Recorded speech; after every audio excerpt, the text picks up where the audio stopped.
गरीब भाई की अमीर बहन। किशोर और पिद्दी दो भाई बहन थे। पिद्दी बहुत खर्चीले स्वभाव की थी। वो जितना कमाती अपने ऐशो आराम में पैसे उड़ा दिया करती। लेकिन किशोर समझदार था, घर को साथ लेकर चलना जानता था। अपनी बहन के जितना कमाता तो नहीं था, लेकिन फिर भी वो किसी तरह घर का खर्च चला लेता था। एक दिन पिद्दी किशोर से कहती है, किशोर, तुम थोड़ा ज्यादा क्यों नहीं कमाते? मेरे दोस्त रोज मेरा मजाक उड़ाते हैं। अरे बहन, मैं कोशिश तो कर रहा हूँ।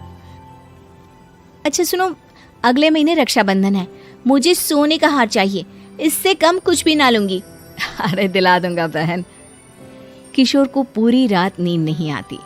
उसके दिमाग में बस ये चल रहा था कि उसकी माली हालत इतनी बिगड़ चुकी है, अब वो सोने का हार कहाँ से लाएगा। अगले दिन किशोर सुबह सुबह घर से ये बोलकर निकल गया कि पिद्दी, मैं गांव से बाहर जा रहा हूँ, कुछ दिन घर नहीं आऊंगा।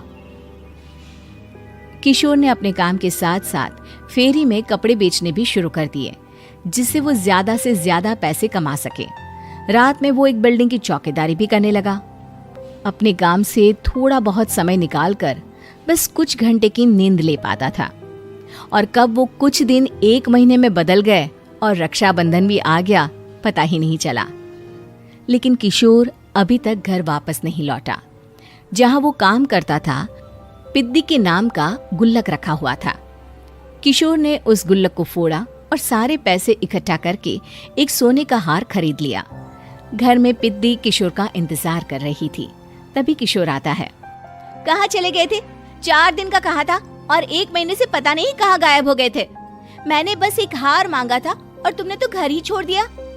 अरे मुझे थोड़ा काम मिल गया था।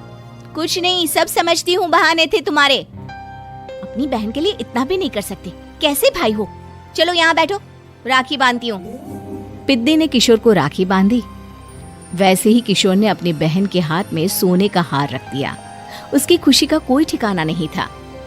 वो मिठाई खिलाए बिना ही नेकलेस लेकर चली गई और शीशे के सामने अपने गले में हार रखकर देखने लगी। किशोर ने लड्डू उठाया और खुद ही खा लिया। ऐसे कई साल गुजर गए। एक दिन पिद्दी की नौकरी छूट गई। अब वो पूरी तरह किशोर पर डिपेंड हो गई थी। आए दिन किशोर को अपने महंगे महंगे शौक गिनाकर उससे पैसे मांगा करती थी। किशोर, कुछ पैसे देना, मुझे पार्लर जाना है। किशोर बिना कुछ बोले उसे पैसे दे देता। ये क्या, 500? अरे इतने में तो मुझे पार्लर में एंट्री मिलेगी बस। अच्छा, देता हूँ ना ज्यादा। अरे कैसे भाई हो, अपनी बहन के लिए इतना भी नहीं कर सकते। किशोर ने जेब से 2000 का नोट निकाला और उसे दे दिया। किशोर गरीबी में रह लेता था, लेकिन अपनी बहन को कभी कोई कमी नहीं होने देता था। बेटा, पिद्दी तुम्हारी बहन है, उसे कभी किसी चीज की कमी मत होने देना और उसका ध्यान रखना, क्योंकि भाई का फर्ज होता है अपनी बहन का ध्यान रखना।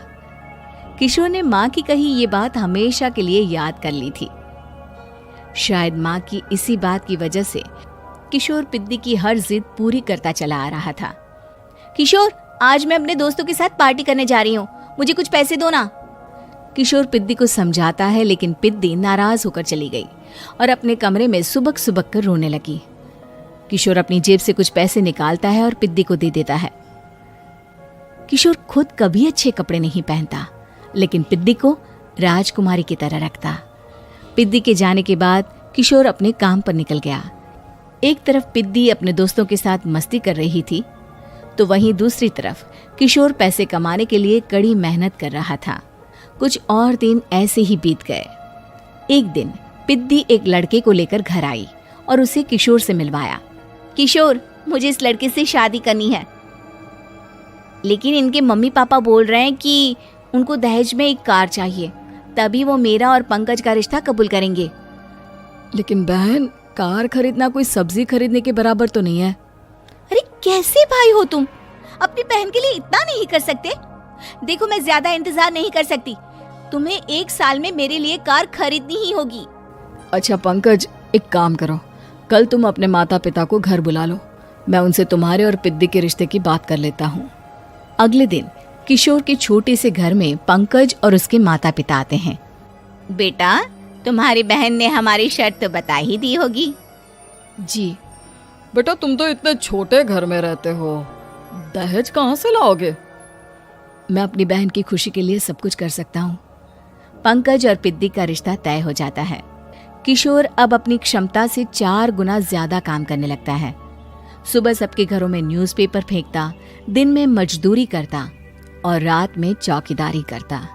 खूब मेहनत करके किशोर ने अपनी बहन की शादी के लिए पैसे जुटा लिए। उसने अपनी बहन के लिए कार खरीद ली। जब वो पिद्दी के ससुराल वालों से मिलने गया तो उन्होंने किशोर से और पैसों की मांग की। इस बार किशोर हार चुका था। पिद्दी माफ करना, मैं तुम्हारी शादी उस लड़के से नहीं कर सकता। वो लालची लोग हैं, उन्हें सिर्फ पैसों से मतलब है। देखो किशोर, मैं पंकज से ही शादी करूंगी। क्योंकि पिद्दी ने तो किशोर की बात न मानने की जैसे कसम खा रखी थी। किशोर ने पंकज को घर बुलाया। पंकज, तुम अपने माता पिता को समझाते क्यों नहीं हो? भैया, वो हमारी शादी के लिए मान गए, मेरे लिए तो यही बहुत बड़ी बात है। हम एक काम कर सकते हैं, दहेज की रकम में से कुछ पैसे मैं आपको दे देता हूँ। अरे लेकिन समाज वाले क्या कहेंगे? अरे जब दुनिया को पता चलेगा तब ना। अच्छा, कुछ पैसे मैं अपने मालिक से कर्ज में ले लेता हूँ। कुछ पैसे पंकज देता है, कुछ वो कर्जा लेता है और अपनी उम्र भर की कमाई वो अपनी बहन की शादी में लगा देता है।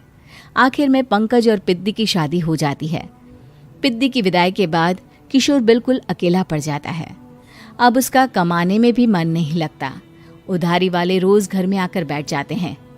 अरे किशोर, अब तो पिद्दी की शादी को 5 साल हो गए, अब तो हमारा पैसा लौटा दो।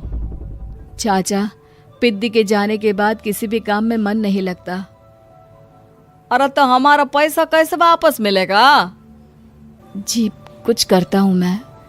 किशोर के ऊपर बहुत सा कर्जा चढ़ गया था, इसलिए उसने तय किया कि वो ये घर बेचकर सबके पैसे लौटा देगा। अगली सुबह शहर के किसी साहूकार को उसने अपना घर बेच दिया और सबके पैसे लौटा के वो गांव छोड़कर चला गया। पिद्दी ने शादी के बाद कभी अपने भाई का हाल तक नहीं पूछा। किशोर को फर्क नहीं पड़ता था, बस ससुराल में उसकी बहन खुश है ये जानकर उसे खुद की खुशी मिलती थी और ये सोचकर कि उसने माँ से किया हुआ वादा पूरा कर दिया।